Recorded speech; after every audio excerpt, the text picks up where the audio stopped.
Bienvenue dans Fonction publique, mon amour, le podcast qui explore, questionne et parfois bouscule, toujours avec l'envie de comprendre et d'avancer. Je suis Linda et chaque semaine, je vous propose des conversations sans détour avec ceux qui font bouger les lignes, innovent et croient en une fonction publique d'avenir. Parce que le changement commence par une idée et chaque idée a de la valeur. Alors place à l'épisode du jour. Salut Mathilde. Bonjour Linda. Bon alors, sur 0 à 10, le niveau de stress, il est à combien ? Là, pour le podcast, il est quand même un peu élevé. C'est toujours impressionnant d'échanger. Ouais. C'est un nouvel exercice, mais ça va bien se passer. Tu verras, mes auditeurs, ils sont cool. Et sinon, vous aurez affaire à moi. Ça va aller. Bon, Mathilde, est-ce que tu veux bien te présenter ? Alors, bonjour à tous et à toutes. Je suis ravie de pouvoir échanger avec toi, Linda, et puis qu'il puisse y avoir des auditeurs qui m'écoutent sur ce beau sujet de la fonction publique. Je suis Mathilde Icard, administratrice territoriale. J'ai passé il y a une vingtaine d'années le concours de l'INET et depuis, j'ai évolué au sein de la fonction publique. D'abord au sein de la fonction publique territoriale pendant près de 18 ans et aujourd'hui, depuis bientôt presque 2 ans, au sein de la fonction publique d'État à la Direction générale de l'administration et de la fonction publique comme chef de service. D'accord, ouais, donc deux versants sur 3, on va le dire comme C'est ça. ça, pour l'instant, 2 versants ouais. sur 3. Moi, je promeus la mobilité interversant entre les fonctions publiques. Je pense que c'est une richesse pour nous tous et j'ai eu cette chance de pouvoir la pratiquer. Donc, j'invite tout le monde à y penser aussi. Tout à fait d'accord. Tu parlais de la Direction générale de l'administration et de la fonction publique, donc DGAFP, dans le Oui. jargon. Comment est-ce qu'on définit aujourd'hui le rôle de la DGAFP ? Alors, ce rôle de la DGAFP, il a beaucoup évolué. D'abord, je peux dire qu'aujourd'hui, cette direction générale qui est rattachée au ministère qui est en charge de la fonction publique, c'est une belle et ancienne direction qui a 80 ans. Elle fête aujourd'hui ses 80 ans cette année. Elle a été créée après la Seconde Guerre mondiale en 45 et ces missions ont bien évolué, mais elles ont toujours été orientées sur accompagner les enjeux de ressources humaines de la fonction publique. Fonction publique qui a aussi bien sûr évolué depuis 1945. Quand on parle de fonction publique, c'est toute la fonction publique, c'est-à-dire la fonction publique de l'État, le versant territorial, la fonction publique territoriale et la fonction publique hospitalière. Donc son rôle, il est double. La DGAFP, elle a un rôle de DRH de l'État. Elle garantit une vision comme on dit, interministérielle, donc pour l'ensemble des ministères, enfin qui transcendent les ministères sur les enjeux de ressources humaines, et elle assure aussi la cohérence entre les versants de la fonction publique pour conduire des chantiers de ressources humaines. Par exemple, dans les sujets qu'il y a eu ces dernières années d'actualité et qui ont des enjeux importants, ça a été notamment l'adaptation des règles de ressources humaines à la crise sanitaire, la négociation des règles de télétravail, des enjeux de diversité, d'égalité professionnelle, de formation, de rémunération, de protection sociale complémentaire. Donc on a beaucoup de choses à faire à l'image des beaux enjeux en matière de fonction publique. Oui, je crois que là, on peut dire clairement que c'est la direction des ressources humaines avec le plus d'agents, le plus de collaborateurs à gérer en France, C'est toutes entreprises ça. confondues. La fonction publique, elle représente 5 700 000 agents, donc de beaux enjeux. Allez hop, un point pour le public. Voilà, trouvez-moi une entreprise dans le privé qui en gère autant et on en reparle déjà. Ah Bim, oui, allez, bim. oui. Avec moi, on peut en trouver plein des bons points. On va en parler. Tu interviens aussi pas mal avec Emilien Ruiz, qu'on salue, sur des enjeux d'attractivité, enfin, en tout cas sur les questions d'attractivité. Aujourd'hui, on en parle. Alors j'ai fait plusieurs épisodes dessus, donc on va pas faire un épisode spécifiquement sur l'attractivité, mais je voulais quand même profiter que tu sois là pour te demander, est-ce qu'il y a des verrous que tu as identifiés côté transformation RH justement dans la fonction publique? Alors déjà, moi, à titre personnel, ce sujet de l'attractivité, c'est un sujet qui me tient à cœur parce que j'ai été dans la fonction publique territoriale plusieurs fois DRH en charge des ressources humaines.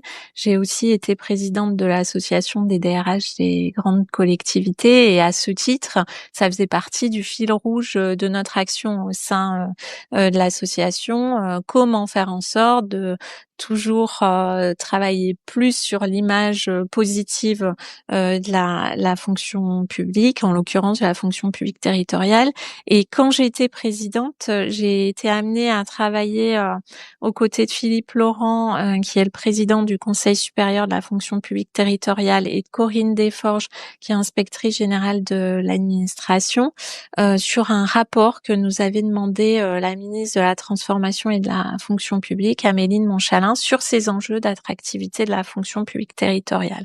Et dans ce rapport que je conseille à tous les auditeurs, parce qu'il est riche d'enseignements et qu'il y a eu plus de 150 auditions, qu'on a travaillé aussi bien avec les élus, les organisations syndicales que les agents et aussi les personnes, les jeunes notamment, puisque l'avenir de la fonction publique, c'est quand même aussi la jeunesse, les jeunes qui ne connaissaient pas la fonction publique, en l'occurrence territoriale. Dans ce rapport, on a regardé justement ce terme-là que tu emploies, le terme des verrous.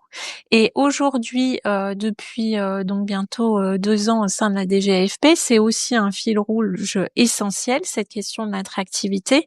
On y travaille, enfin, toutes nos actions sont orientées, répondent à cet objectif d'attractivité et à chaque fois que nous identifions des grains de sable, des verrous, nous veillons à pallier ces difficultés. Mais avant de répondre à ta question, ce que je peux te dire quand même, à mon sens, et vraiment à titre personnel, comme cadre de la fonction publique, comme citoyenne, comme usagère des services publics, c'est que il faut déjà se rappeler que la fonction publique et donc les services publics en premier lieu sont très adaptables.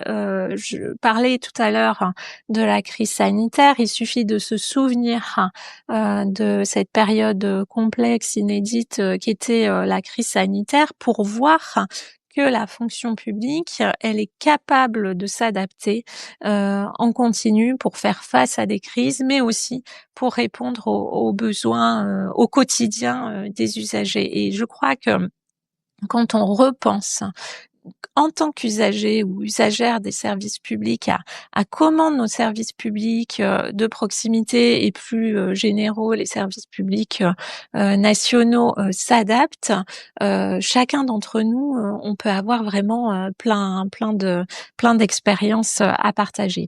Cela dit, c'est pas parce que nous savons nous adapter en continu qu'il n'y a pas de verrou en effet.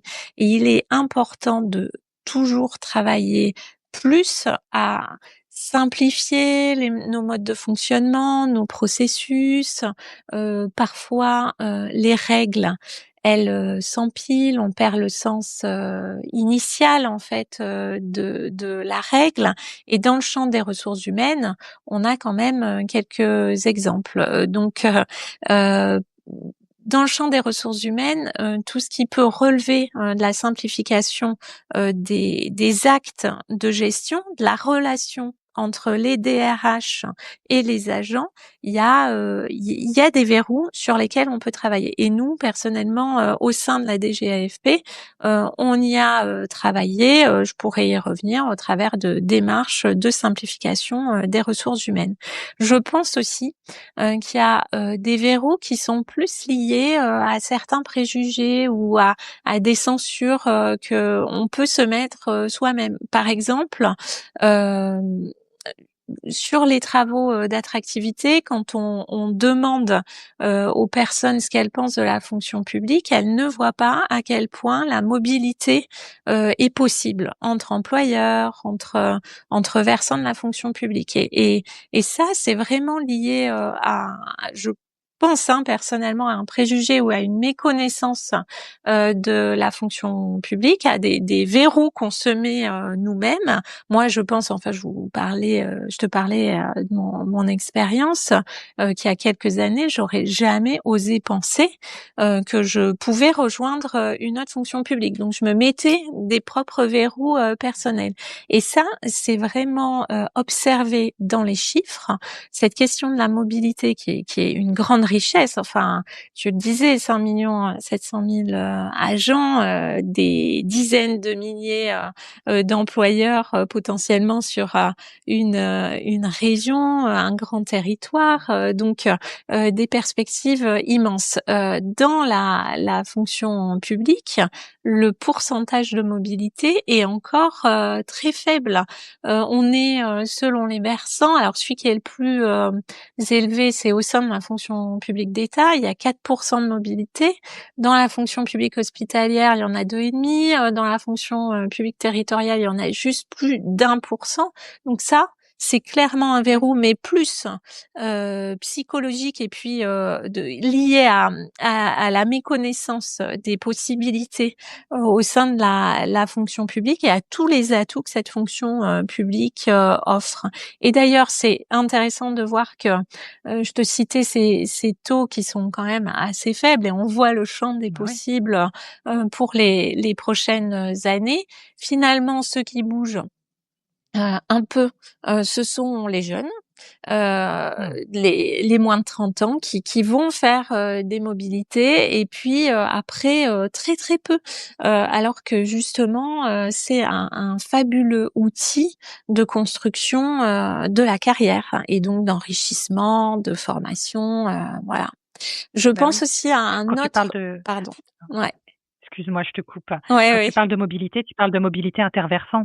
Interversant, mais aussi entre employeurs, par exemple, au sein C'est de la vrai, c'est si fonction faible que ça. ben oui, au sein de la fonction publique d'État ou au sein entre deux collectivités ou entre Ah ouais, deux je suis sidérée établissements. de Ben oui, oui, que ce oui. soit Donc si faible. ça c'est quand même un sujet, je trouve important et sur lequel il faut qu'on continue à avancer. Alors c'est ce qui explique toutes les actions mises en place aussi bien par l'État que les employeurs territoriaux et hospitaliers pour que chacun puisse connaître ces belles opportunités d'évolution au sein de la fonction publique. Et quand on parle de marque employeur, avant même en fait de rentrer dans un secteur, admettons on se compare à une branche, la personne qui est intéressée, un petit peu intéressée, elle, ce qu'elle va voir, c'est les possibilités d'évolution. Et cette question des mobilités externes, de pouvoir être recruté ici ou ailleurs, dans la France entière, sur ces milliers de métiers possibles, c'est nécessaire de continuer à les valoriser. Je pense aussi à un autre verrou qui est que certaines personnes peuvent penser aussi que la fonction publique n'est pas faite pour eux, comme un système inaccessible, alors que justement je parlais des milliers de métiers, donc ne serait-ce que de se dire ben on peut aussi bien être un expert en ressources humaines, en politique d'achat, en fiscalité, souhaiter travailler dans une crèche, dans un hôpital, dans un parc ou un jardin, tout ça, toutes ces possibilités s'offrent à tous ces candidats. Et puis aussi, il y a les verrous que certains peuvent se mettre aussi pour préparer des concours parce qu'ils pensent qu'ils n'ont pas fait les bonnes études ou qu'ils n'ont pas encore fait d'études. Et sur ça, il y a un programme qui fonctionne très bien, qui est le plan talent des services publics, qui permet justement à de nombreux jeunes de préparer des concours dans des conditions sereines, d'avoir des bourses sur des critères sociaux, qui soient dans des quartiers politiques de la ville, dans des zones rurales, de préparer, d'être accompagné, mentoré, tutoré. Il y en a plus de 100 sur l'ensemble du territoire, qui préparent aussi bien au concours de la haute fonction publique qu'à l'ensemble des concours. Et dans les chiffres, moi, il y en a un qui me marque vraiment, c'est que quand on passe par ce dispositif talent des services publics, à 90%, on réussit un concours. Donc Ah oui. ces verrous-là, tous ces verrous, faut qu'on continue tous, partout où on est, nous, DGAFP, en lien avec tous les employeurs, avec la marque Choisir le service public et globalement tous les employeurs, à faire comprendre qu'on a fait sauter les verrous, en fait. Mmh. Alors tu parles de concours et du coup ça m'intéresse. J'ai forcément une question un peu poil à gratter comme je dis souvent. Il y a, un des reproches qu'on fait, à la fonction publique en général, c'est, ces concours, ils sont déjà très académiques, pas modernes, je vais le dire comme ça et en plus peu adaptés à la réalité, quotidienne. Donc, est-ce que la DGAFP, elle a un avis déjà là-dessus ou est-ce que toi tu en as un? Est-ce que c'est le même?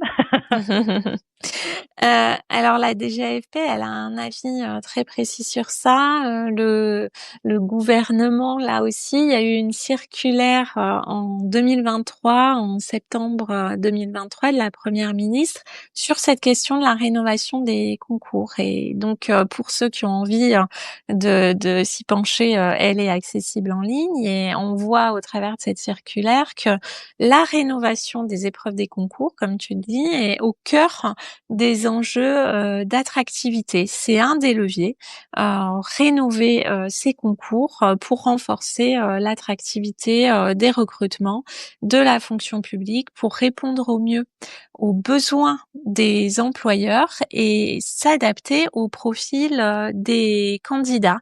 Et tu citais des concours trop académiques. Ce que demandait dans cette circulaire la Première ministre, c'est à chaque ministère de travailler à rénover les concours pour qu'ils soient plus professionnalisés, plus professionnalisants, qui répondent plus au profil justement des personnes qu'on recherche et aux besoins des employeurs. Par exemple, un concours qui ne serait qu'une redite de ce qu'on a fait à la fac, ça c'est pas forcément exactement ce qu'on recherche au travers du Mmh. concours.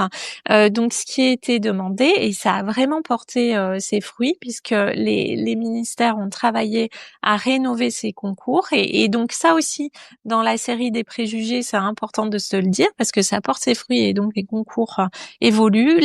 Les épreuves sont beaucoup plus pratiques, tournées vers des compétences qu'on recherche. Quand on peut rentrer ensuite dans une école de service public pour être formé, on recherche pas à cocher toutes les cases de la culture générale, mais on recherche le potentiel, parce qu'après on va être formé. Donc chaque organisateur de concours s'est interrogé.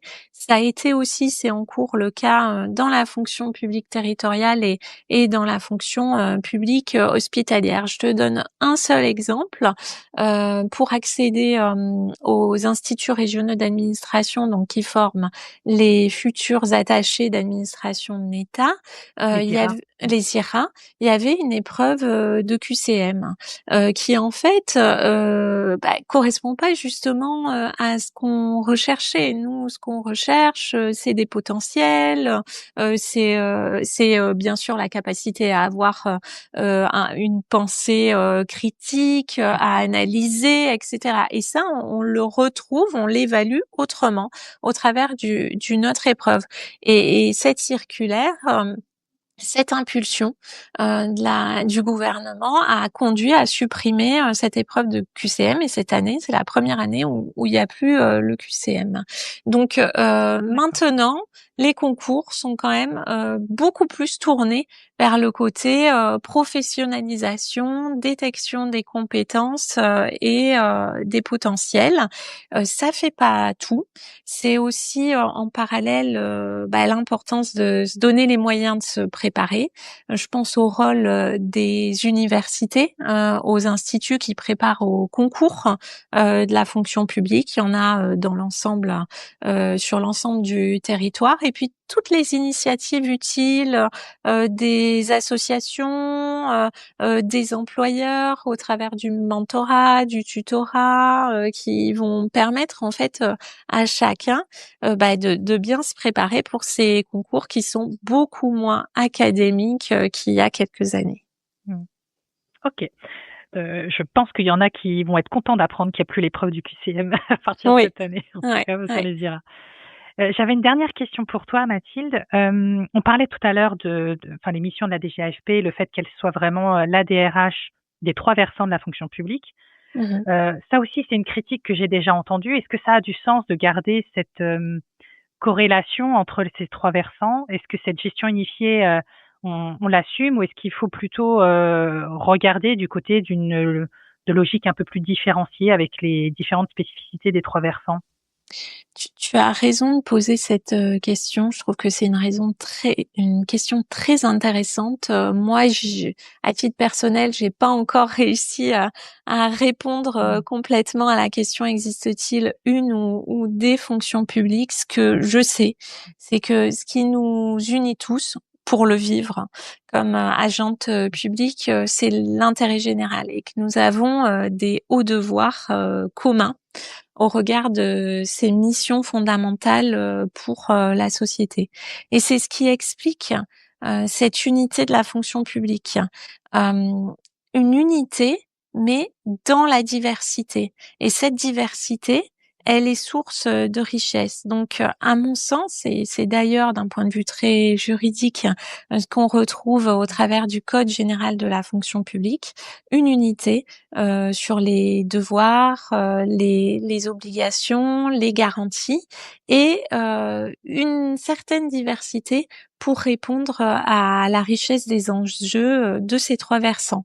Dans l'unité, ce qui est aussi essentiel, et je reviens à ce que je mentionnais tout à l'heure, c'est la question des carrières et des parcours. C'est-à-dire pour avoir de la mobilité, j'y reviens, entre versants et au sein de ses propres fonctions publiques, enfin de pouvoir construire une parcours même à l'échelle d'un bassin d'emploi, un coup dans un hôpital, dans une collectivité en préfecture, et ben cette unité, elle le permet, puisqu'on a des règles communes, un statut général qui nous permet de faire des fabuleux parcours.